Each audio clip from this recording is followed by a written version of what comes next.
Eh bien bonjour à toutes et à tous et bienvenue dans un nouvel épisode de La Buvette. Très heureux de vous retrouver pour une nouvelle émission, un nouveau podcast avec Lucas. Salut Lucas. Salut Hugo. Comment vas-tu? Ça va très bien, écoute, je suis content de se retrouver pour un sujet qui, mine de rien, est assez profond, on va avoir des choses à dire, puisqu'on va parler aujourd'hui, je me permets cette fois-ci de faire l'introduction, on va parler des effets du sport sur l'environnement.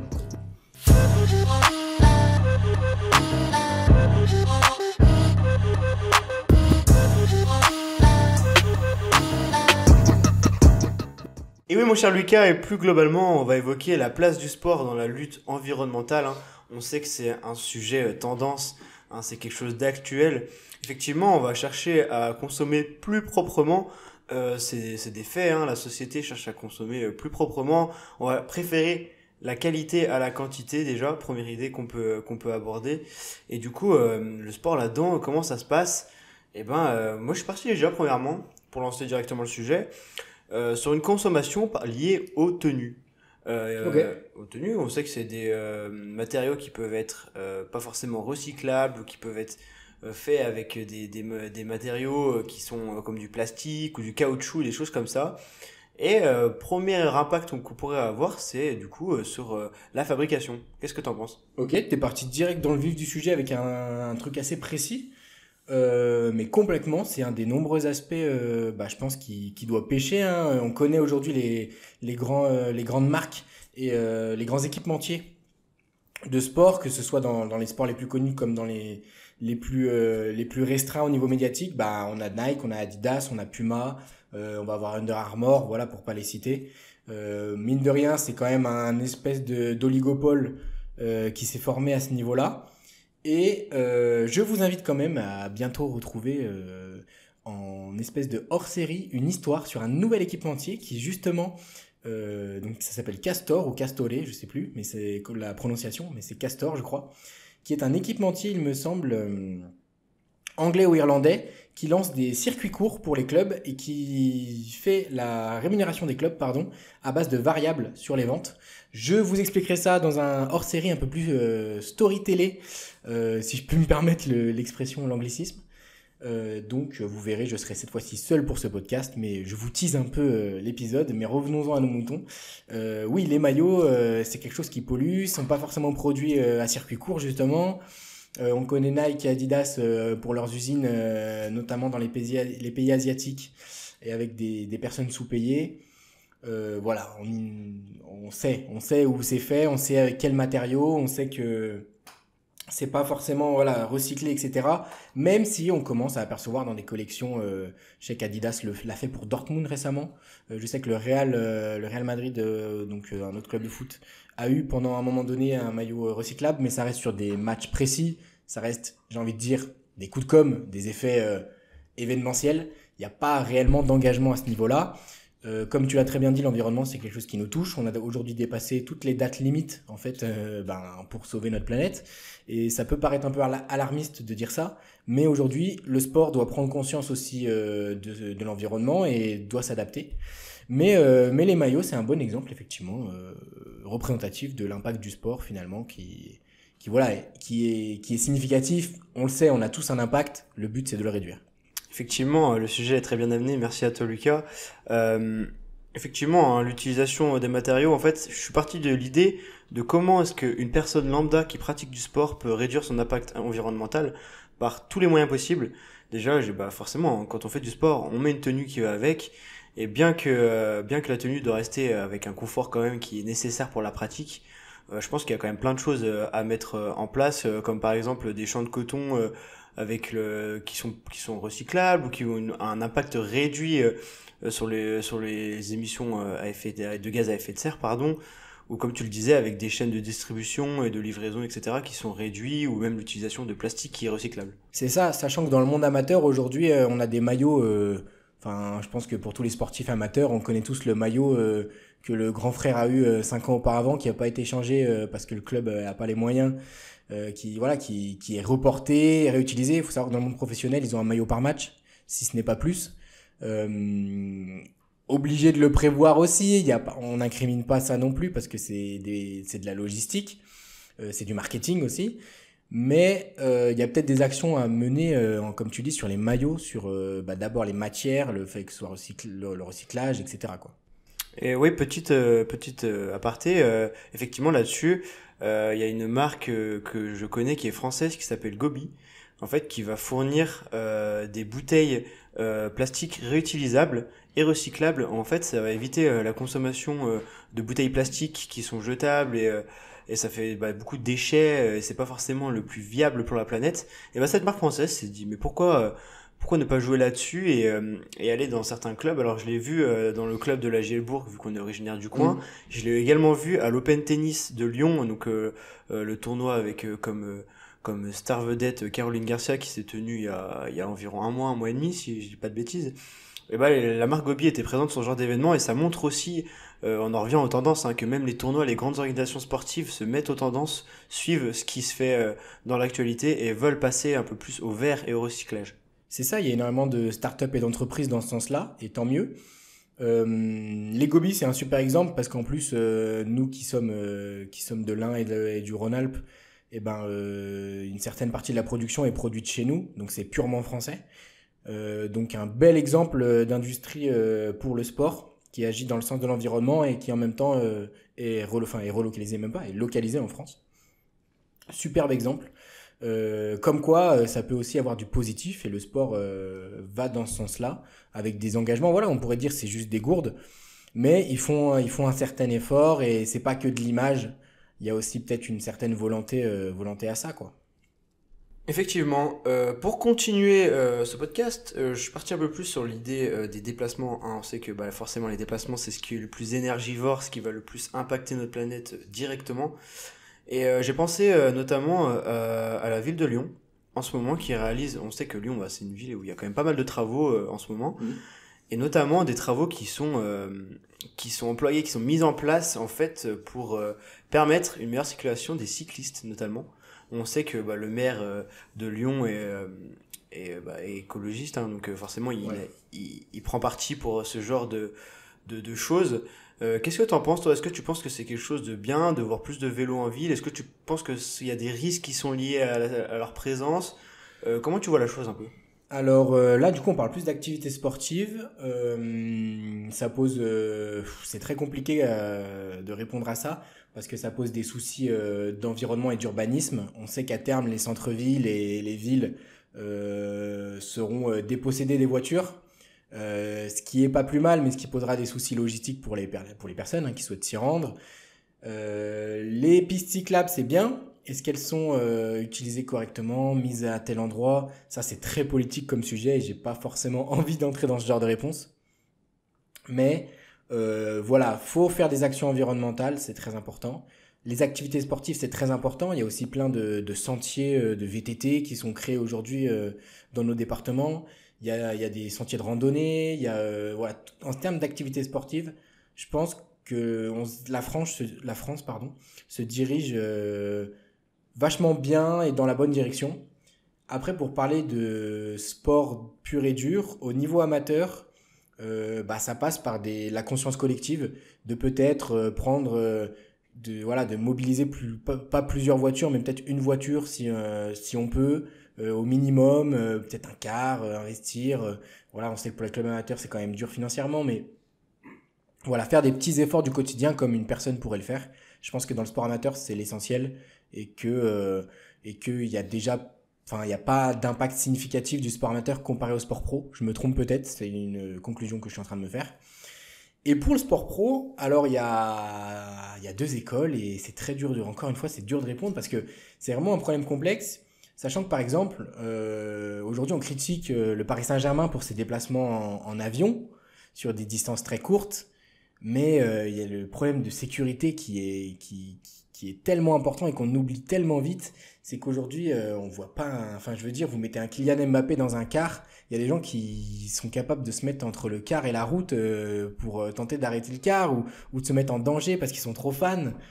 C'est vrai que si l'équipe de basket de la Creuse se déplace, bon, faut peut-être mobiliser un car.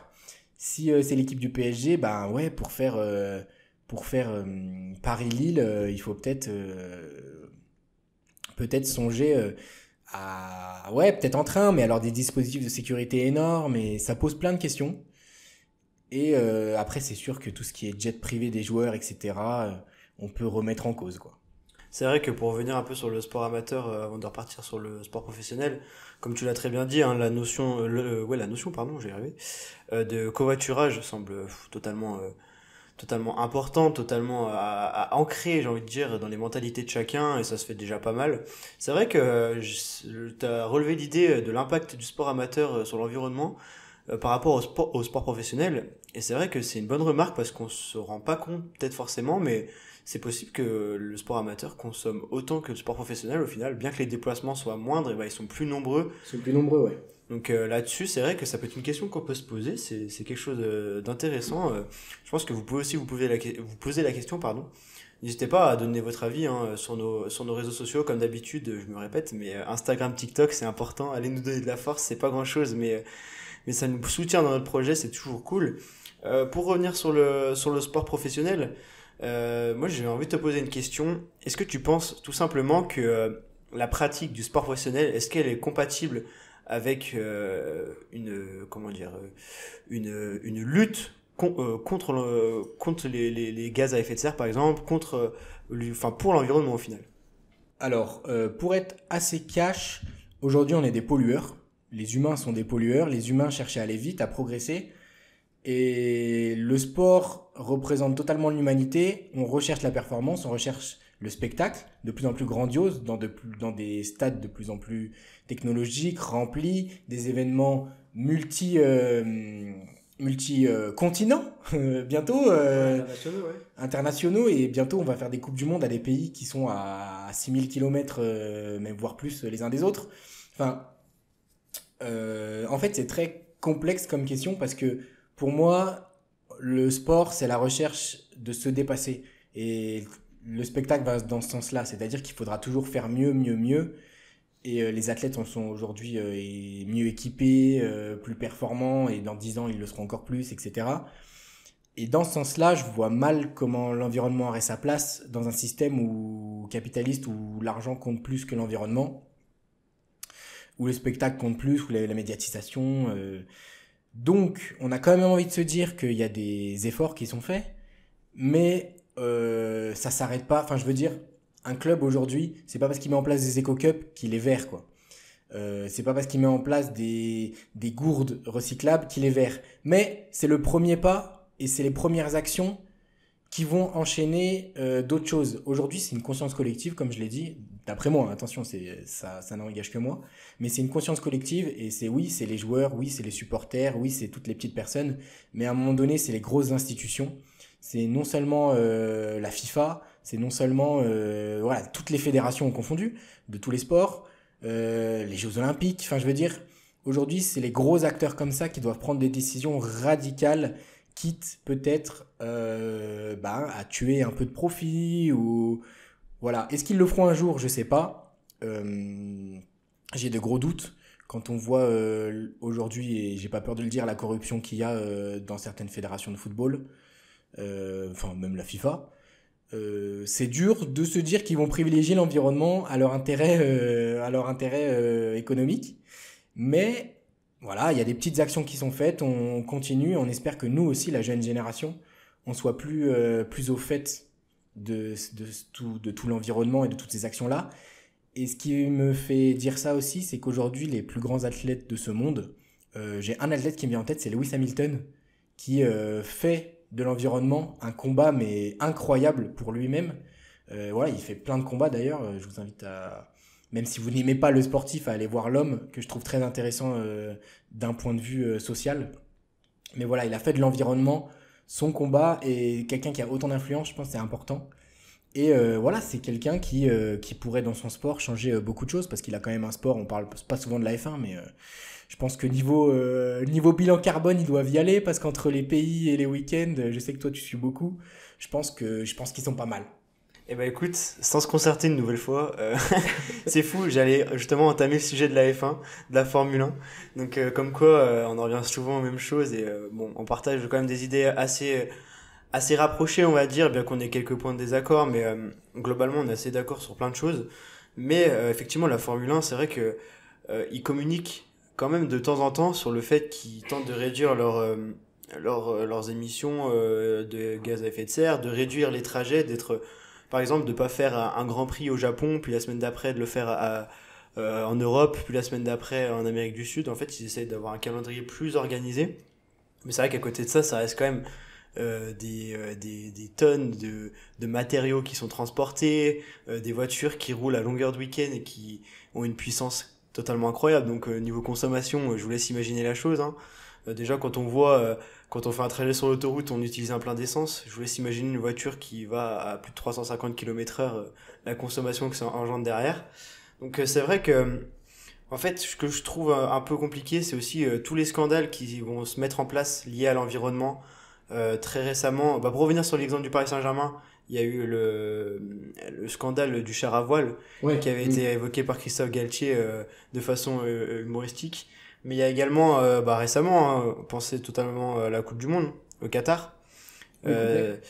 c'est un événement qui a fait parler, même des gens qui ont voulu boycotter un des plus beaux événements sportifs qui existent sur cette planète, hein. Donc c'est pour dire que quand même l'environnement commence à prendre une place assez conséquente dans les mentalités et dans les mœurs, si j'ai envie de dire. Et tant mieux. Et tant mieux. Et tant mieux, clairement. Je critique pas ce fait-là, mais au final, en fait, comme tu disais, le spectacle et l'argent revient vite sur le devant de la scène. On peut voir des millions de Français qui disaient je vais pas regarder la Coupe du Monde, et je pense que la plupart ont regardé la finale. Donc c'est un peu contradictoire, et je pense qu'en fait je sais pas ce que t'en penses, je sais pas si t'as l'avis partagé Moi, là-dessus, mais moi j'ai un avis très tranché, mais je sais que je devrais plus le nuancer. Alors, je m'explique.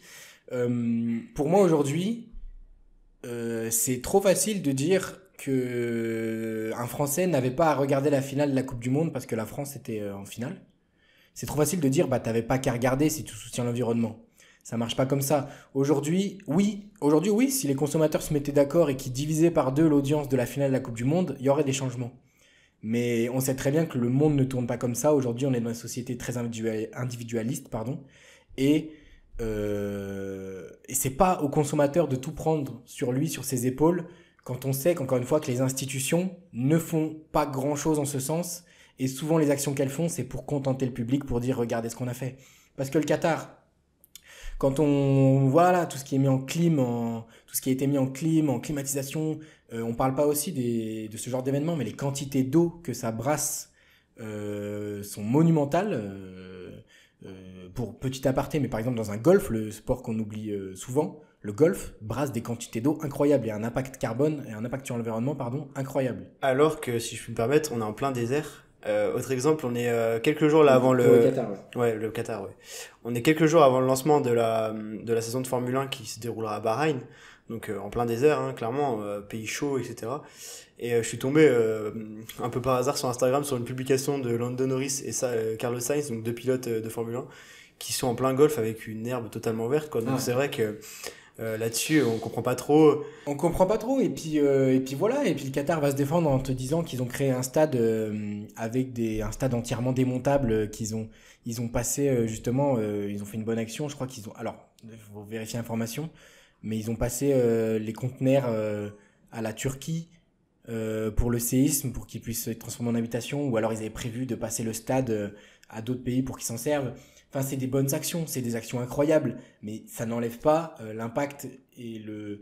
Aujourd'hui, je pense qu'il saoule et ce qui énerve les gens qui font attention à l'environnement, c'est l'espèce de je m'en foutisme et de toute façon, il ne peut rien leur arriver. Et c'est pour ça que j'incrimine pas mal les institutions, c'est parce qu'elles ont le pouvoir de changer les choses à grande échelle et beaucoup plus rapidement que les consommateurs, parce que la conscience collective, elle vient au fur et à mesure des générations et elle prendra beaucoup plus de temps à mettre en place.